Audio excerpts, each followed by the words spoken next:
सिर्फ 7 गेंदों में ही हारा मैच पलटाया।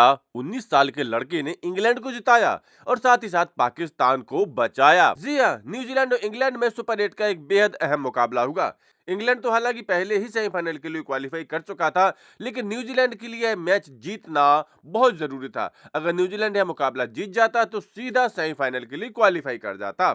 लेकिन इस मुकाबले में इंग्लैंड के एक नौजवान लड़के ने ऐसा कमाल का खेल दिखाया, जिसने न सिर्फ इंग्लैंड को 3 गेंद शेष रहते जिता दिया है, बल्कि उसने पाकिस्तान को भी एक नया जीवन दे दिया है। क्योंकि अगर न्यूजीलैंड आज जीत जाती तो पाकिस्तान विश्व कप से बाहर हो जाती। अब पाकिस्तान के पास भी सेमीफाइनल में जाने का मौका है। न्यूजीलैंड सिर्फ 3 अंक पर रुक गई है। ऐसे में अगर पाकिस्तान श्रीलंका को बड़े अंतर से हरा देती है तो वह 3 अंकों के साथ सेमीफाइनल के लिए क्वालिफाई कर सकती है।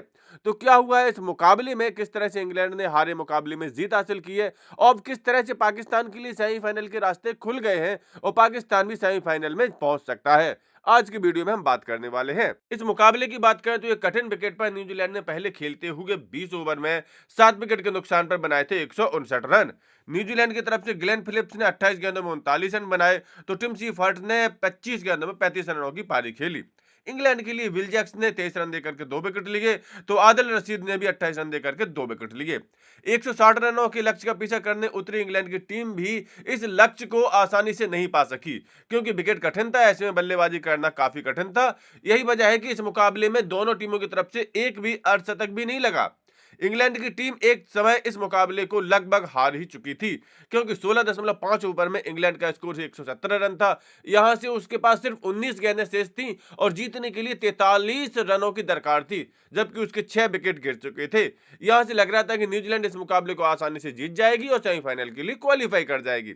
लेकिन यहीं से वो 7 गेंदें आती हैं जिनकी मैंने चर्चा वीडियो के शुरू में की। ये 7 गेंदें खेली इंग्लैंड के युवा बल्लेबाज रेहान अहमद ने। इन्होंने इन 7 गेंदों में ताबड़तोड़ बल्लेबाजी करते हुए 271 से ज्यादा के स्ट्राइक रेट के साथ 19 रन ठोक दिए, एक चौका और 2 छक्के लगाए। उनकी इस आखिरी पारी ने बिल जैक्स का भी मनोबल बढ़ाया। उसके बाद बिल जैक्स ने भी ताबड़तोड़ बल्लेबाजी कर डाली। उन्होंने लगभग 170 से ज्यादा के स्ट्राइक रेट के साथ 18 गेंदों में 32 रन ठोक डाले और इन दोनों बल्लेबाजों ने 43 रनों की अबजित साझेदारी निभा करके इंग्लैंड को एक असंभव से मैच में शानदार जीत दिलवा दी और इसी के साथ न्यूजीलैंड की करारी हार हो गई।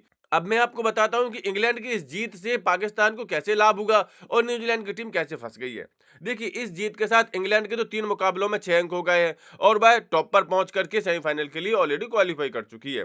लेकिन अब न्यूजीलैंड के 3 मुकाबलों में 1 जीत और 1 रद्द मैच के साथ सिर्फ 3 अंक है और अब वह फंस चुकी है, क्योंकि पाकिस्तान के सिर्फ 2 मुकाबले हो गए हैं, जिसमें उसे एक में हार का सामना करना पड़ा, एक मुकाबला रद्द हुआ था। ऐसे में पाकिस्तान का भी अभी 1 अंक है और अब पाकिस्तान का आखिरी सुपर 8 मुकाबला श्रीलंका के साथ है।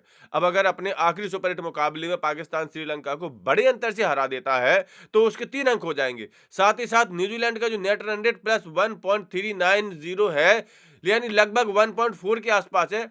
अगर पाकिस्तान इतनी बड़ी जीत हासिल कर लेता है श्रीलंका पर कि उसका नेट रन रेट 1.4 हो जाए, तो निश्चित तौर पर पाकिस्तान सीधा सेमीफाइनल के लिए क्वालिफाई कर जाएगा और न्यूजीलैंड को फिर विश्व कप से बाहर का रास्ता देखना पड़ेगा। यानी कहा जा सकता है कि इंग्लैंड ने न्यूजीलैंड को हरा करके पाकिस्तान के लिए रास्ता आसान कर दिया है। अब सब कुछ पाकिस्तान के ऊपर है। पाकिस्तान अपना आखिरी मुकाबला अगर बड़े अंतर से जीत जाती है तो सेमीफाइनल पहुंच जाएगी और अगर नहीं जीतती है तो वो बाहर हो जाएगी। तो कुल मिलाकर के इंग्लैंड की इस शानदार जीत पर और पाकिस्तान के लिए बने इस नए अवसर पर आपकी क्या राय है? क्या पाकिस्तान श्रीलंका को बड़े अंतर से हरा करके सेमीफाइनल में जगह बना पाएगी? इस बारे में अपनी राय कमेंट करके जरूर दें। साथ ही साथ क्रिकेट की अच्छी सभी खबरों के लिए cricket updates YouTube channel subscribe जरूर कर लें। क्रिकेट अपडेट्स मैच के पहले भी, मैच के बाद भी।